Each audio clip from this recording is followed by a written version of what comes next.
इसी तरीके से जब मैं पंडिता रमाबाई को याद करती हूँ तो मुझे डॉक्टर अम्बेडकर भी याद आते हैं कि कैसे उनको संस्कृत नहीं पढ़ने दी गई, लेकिन उन्होंने पूरी संस्कृत पढ़ी, न केवल पढ़ी बल्कि उस पर पूरा अधिकार उन्होंने प्राप्त किया। तो पंडिता रमाबाई स्त्री थी, उच्च जाति की स्त्री थी, लेकिन फिर भी उनको, क्योंकि हमारा जो समाज है, जो हिंदू समाज है, वो इस तरह का समाज है कि वो महिलाओं को जो है वो बंधन में रखता है। खासियत यही है कि पंडिता रमाबाई के पिता उदार प्रवृत्ति के थे, लेकिन इतने भी उदार नहीं थे। वो जरूर अपनी बच्चियों को पढ़ाना चाहते थे, लेकिन उनकी पढ़ाई जो थी वो पुराण पढ़ाने तक थी, और जो भी वेद उन्होंने नहीं पढ़ाया अपनी बेटी को। लेकिन बाद में जो, जैसे कि इसमें हमने वृत्त चित्र में देखा कि वो जब वहाँ पर गई, कैलकाटा में गई, तो जो उनसे जो वहाँ के जो समाज सुधारक थे केशव, उन्होंने जब कहा कि तुमने वेद पढ़े, तो वो उनके मन में भी आया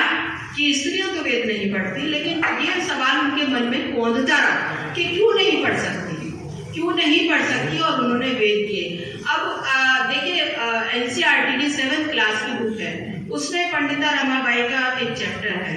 और हमें सिर्फ उतना बच्चों को उतना मतलब समाज को उतना पढ़ाया जाता है जो जितना कि उसके लिए उपयोगी हो। तो पंडिता रमाबाई के बारे में इतना ही जानते हैं सब कि वो पंडिता थी और वेद पुराण जानती थी, संस्कृत के उनको सारे कंठस्थ थे, उनको हजारों श्लोक याद थे, और वो जो है वो शास्त्रार्थ करती थी, उसमें वो जीत जाती थी, लोग उनसे मुक्त हो जाते थे। इतनी जानकारी हमारे सामने उपलब्ध होती है, लेकिन दूसरी जो जानकारी होती है वो एक दूसरे तबके की जानकारी होती है कि वो क्रिश्चियन बन गई, उन्होंने ये किया, उन्होंने वो किया, लेकिन असल में पंडिता रमाबाई का क्या व्यक्तित्व रहा है। देखिए, वो क्योंकि जैसे कहते हैं कि उनके जो पिता थे विद्रोही प्रवृत्ति के थे, हालांकि उस समय जो उनका डिसीजन था, जो उनका था कि अपने ही समाज में विद्रोह करना एक बहुत बड़ी बात है। हम विद्रोह करते हैं, लेकिन अपने परिवार में अगर हम विद्रोह करते हैं, सबसे कठिन विद्रोह होता है अपने परिवार से अलग चलना। हम समाज से कर लेते हैं, सबसे कर लेते हैं, लेकिन जब अपने परिवार में लड़ने खड़े हो जाते हैं तो अपने परिवार के लोग इस हालत में पहुंचा देते हैं कि व्यक्ति टूट जाए और वो कहेगा। वही उनके पिता के साथ हुआ, और वो जा करके जंगल में रहे, वहीं पे रमाबाई का जन्म होता, वहीं वो पली बड़ी, वहीं पे उनका जो है वो उनके पिता, अपने पिता की बड़ी लाडली रही वो। एक और बात है, उनकी 3 भाई बहन थे वो। जो उनकी बड़ी बहन थी, उनका विवाह बहुत छोटी उम्र में हुआ, और वो ये जानते थे कि मतलब वो बड़े दुखी हुए, परेशान हुए, क्योंकि उनके बहन का जीवन बड़ा खराब था, उनके पति जो थे वो पीटते थे। और इस तरीके से जब वो वापस घर आ जाते हैं और उसके पति लेने आते हैं, तो लेकिन यहाँ पर जो मैं कहूँगी कि जब अकाल पड़ता तो उनकी बहन की भी डेथ होती है, उनके पिता की भी और माता की, तीनों। तो ऐसी हैं पंडिता रमाबाई के बारे में कि वो जब उन्होंने धर्म में डूबना शुरू किया, जैसे जैसे उन्होंने हिंदू धर्म में डूबना शुरू किया, पुराणों को पढ़ना शुरू किया, वेदों को पढ़ना शुरू किया, तमाम तरह के शास्त्रों को पढ़ने को लगा कि यहाँ पर तो बड़ा उत्तरद्वंद है, यहाँ पर तो बड़ा उस तरीके से मैं क्या पढ़ रही हूँ, मैं क्यों पढ़ रही हूँ, जब मेरी गुलामी की चीजें इसमें लिखी हैं, जब औरतों की गुलामी की चीजें लिखी हैं, तो वो मैं क्यों पढ़ रही हूँ। और वो उस समय तक उन्होंने जो है वो शास्त्रार्थ किया और लोगों से वाद विवाद किया और प्रवचन भी दिया। लेकिन बाद में धीरे धीरे जो ये प्रवचन था वो समझ में आ गया कि ये एक खामी है इसमें कि औरतों, क्योंकि जब वो जाती थी तो शुरू में जब वो जब वो मतलब जो किताबों में लिखा है वो शब्द अर्थ करके बता देती थी, तब तक तो ठीक था। लेकिन जब वो उसके मायने बताने लगती थी और उसके मायने को खोल के बताने लगती थी और ये कहने लगती थी ऐसा नहीं होना चाहिए, तो ऐसा नहीं होना चाहिए, ये गलत है, इसी पर जो था एक विरोध का स्वर था, और इसीलिए उनको बहुत ज्यादा उस तरीके से जब प्रताड़ना उनकी हुई। अब देखिए, एक स्त्री जो शास्त्रार्थ करके, मुझे ऐसा लगता है कि जब मैं पंडिता रमाबाई को याद करती हूँ तो मुझे बुद्ध की नजर आती है, और बुद्ध की थ्योरी इसलिए नजर आती है कि जो बुद्ध की, अगर हम 2 थ्योरियों की बात करें, सुमंगला थ्योरी की, तो सुमंगला थ्योरी ये कहती है कि मैं कितनी आजाद हूँ, मेरा जो है ना पिंड छूट गया सारी चीजों से, पुरानी चीजों से, मैं आजाद मुक्त होकर के पेड़ के नीचे जो है आराम से जो है मैं पढ़ती लिखती हूँ। तो पंडिता रमाबाई ने एक डिसीजन लिया। उनके सामने बहुत सारे ऑप्शन थे कि वो किससे शादी करें। बहुत सुंदर थी देखने में, विदुषी थी, और कोई भी व्यक्ति जो इस तरह की भाषा थी उनको मराठी पे और संस्कृत पे और पूरा अधिकार था। बाद में उन्होंने बंगाली भाषा भी सीख ली, अंग्रेजी तो उनकी थी अच्छी, तो लेकिन उन्होंने चुना किसको? उन्होंने चुना एक ऐसे व्यक्ति को जो एक बहुत ज़्यादा, मैं कहूँगी कि साहसिक काम है। एक अपर कास्ट औरत का एक दलित व्यक्ति से या शूद्र व्यक्ति से शादी करना बहुत बड़ी बात है। वो इसलिए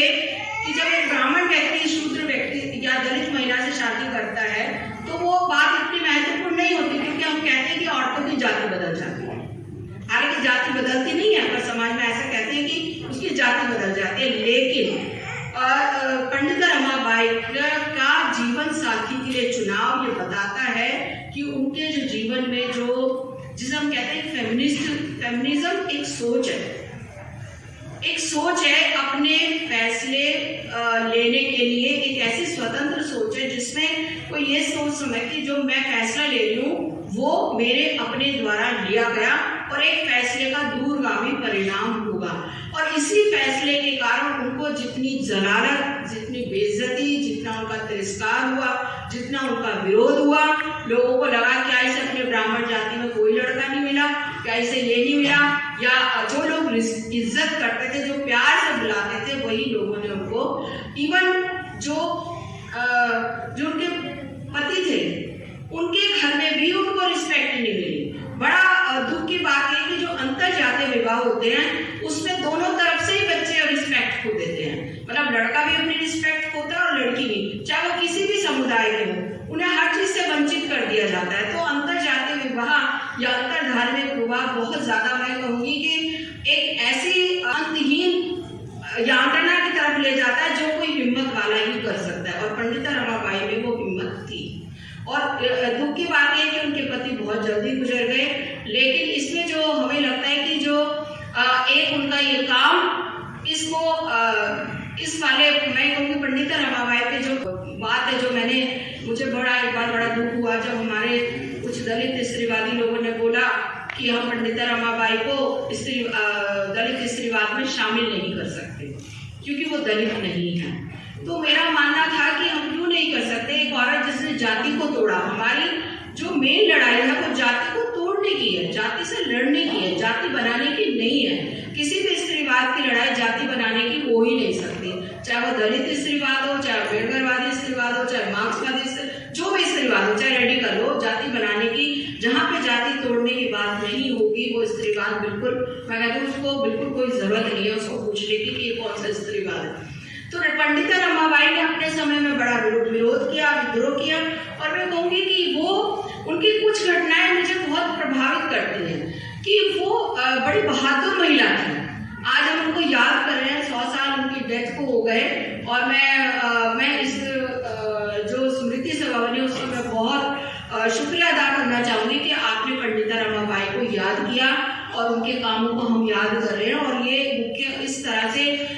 इतिहास की किताबों में भी उन पे 1 या 2 पैराग्राफ ही मिलते हैं। उनका काम इतना बड़ा है, जैसे सावित्रीबाई फुले का लगातार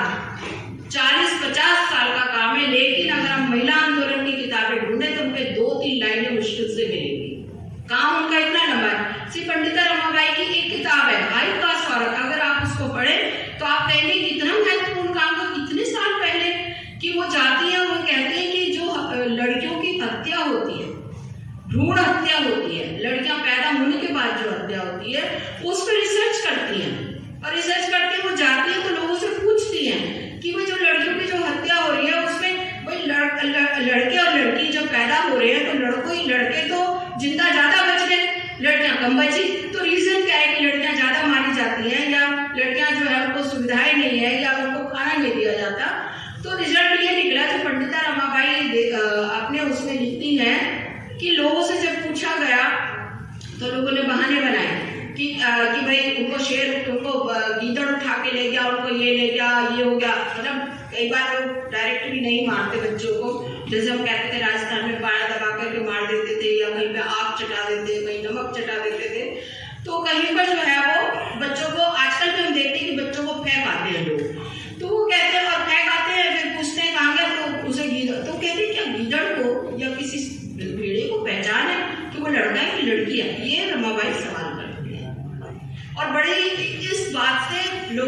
इस किताब से और इन बातों से लोगों को, जो उस समय सनातनी लोग थे, जो उस तरह के लोग थे, उनको बड़ी परेशानी हुई कि एक औरत उन पे कैसे सवाल कर रही है। तो जो है वो, और एक बार उनकी बात जो मुझे अच्छी लगती है, वो सिर्फ ये नहीं कि वो एक बैठ करके लिख पढ़ रहे, वो बड़ी एक्टिव अपने लाइफ में, बहुत ज़्यादा सचेत है वो, और वो जो सोचते हैं वो कर डालती हैं। और कि वो जाकर के जब उन्हें पता चलता है, जैसे मैं इसलिए कहती हूँ, मुझे सावित्रीबाई फुले और पंडिता रमाबाई में बड़ा ऐसे वो दिखता है, उनके चरित्र में बड़ा एक तरह से वो दिखता है। सावित्रीबाई फुले को जब पता चलता है अंतरजातीय विवाह हो रहा है, तो वहां जाके वो कपल को बचाती है और ज्योतिबा फुले को कहते हैं मैं तुम्हारे पास भेज रही हूँ इस अंतरजातीय विवाह, लोग मानने को तैयार है। पंडिता रमाबाई को पता चलता है कि वृंदावन में औरतों की बड़ी बुरी स्थिति और खराब स्थिति, वो उनको छुड़ा लाते हैं वेश बदल के। तो देखिए, अब ये देखिए कि औरतें, ये जो इतनी बहादुर औरतें और इतने साल पहले ये सब काम कर रही थी। तो हम ये कहते हैं कि जैसे कि पंडिता रमाबाई उनकी उपाधि है, पंडिता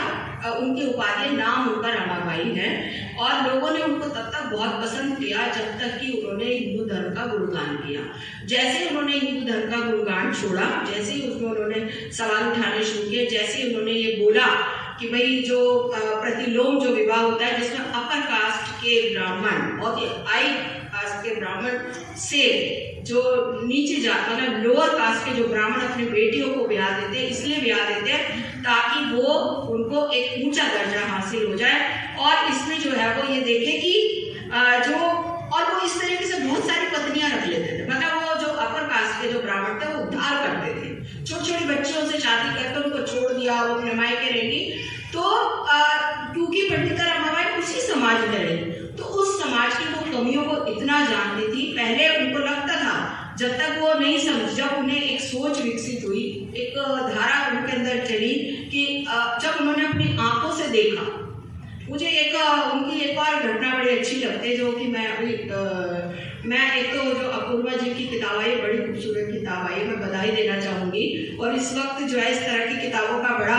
महत्व है। वो इसमें एक दिखाते, एक घटना का जिक्र है कि वो मंडी में जाती हैं, मंडी में उनके भाई श्रीनिवास और वो दोनों, और वहाँ पे क्योंकि वो बचपन में जो थे उनके पिता सारे तीर्थ स्थलों पे घूम रहे थे, तो सारे भाई बहन और उनकी पत्नी सब घूम रहे थे। लेकिन बाद में जो थे, जब उनके पिता और बहन और सब की डेथ हो गई, तो दोनों भाई बहन अकेले घूम रहे थे। एक तो यही एक बात बहुत ही ज्यादा प्रेरणादायक है कि कोई भाई बहन अकेले पूरी दुनिया घूम रहे हैं, इससे बड़ी क्या बात होगी। मतलब हम तो आज भी, मैं तो कहती हूँ, मैं आज भी नहीं सोच पाती, मैं आज भी कहीं कहाँ जा पाती हूँ अकेले, लेकिन पंडिता रमाबाई अकेले इतने घूम रही थी। ये जो कल्पना है ना, ये हम कल्पना ही कर सकते हैं, वो कल्पना को साकार कर रही थी। तो वहां पर जब वो एक मंडी के पास एक जगह जहाँ पर एक लेक बना हुआ है, तो वहां पर वो कहते हैं कि जब वो गए तो उन्होंने कहा कि इस पानी में ना हिलती पहाड़ियां हैं, हिलती पहाड़ियां। तो उन्होंने देखना चाहा, तो वहाँ के पंडों ने बहुत ज्यादा ये कहा, इतने पैसे लगेंगे, उतने पैसे लगेंगे, ये लगेंगे। तो वो दोनों भाई बहन सुबह उठ के नहाने चले गए वहाँ, और उन्हें जानना चाहिए हिलती पहाड़ियां कैसे है। तो देखिए, पंडिता रमाबाई जो है ना, ये ऐसे, जो मैं हमेशा कहती हूँ कि जो हमारी सोच विकसित होती है, जब हम दूसरे समाज में जाते हैं, जब हम घूमते हैं, जब हम लोगों से इंटरेक्शन करते हैं, तब होती है। यही सोच जो है वो बाबा साहब में भी विकसित हुई, जब वो कितनी जगह, एक तो अपने परिवार में उन्होंने देखा, पंडिता रमाबाई ने देखा उनके परिवार में कैसे जो है उनके ही घर की औरतों के प्रति कैसा व्यवहार रहा, उनकी बहन के प्रति जो अत्याचार रहा, उनके जो, और बाद में उन्होंने जब घूम घूम के देखा कि कैसे महिलाओं पर किस तरीके से हिंदू समाज की औरतों पे अत्याचार होता है, चाहे वो बाल विधवा हो गई, चाहे उनके बाल मुड़ दिए, चाहे उनको छोटी छोटी बच्चियों को ऐसे रखा गया।